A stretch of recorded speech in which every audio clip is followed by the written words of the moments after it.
Nu, redzi, jā. Un, ka man būs dešuks. Pār pa 20. Jā, nu, redzi. Nu, man, ka būs dešuks, es vairs nestīšos. Bet, ko es gribēju teikt, tam vairs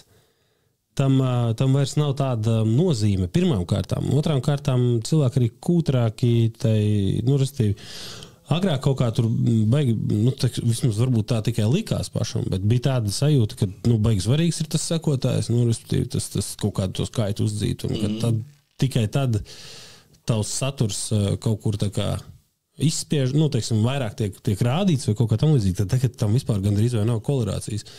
Tagad ir daži labi, daži labi satura veidotāji vai vienalga, konti, ja, kuriem tur vispār nekā nav. Viņš tikko jauns ir, bet viņš uzbliezis kaut kādu vidi, kur kaut ko lamājās, kaut kādu bedri vai vēl kaut ko un gatavs. Un viņam tur lamājās uz bedri. Vispār ir tā, ka, ja tu sāc lamāties, tad ir akšans uzreiz.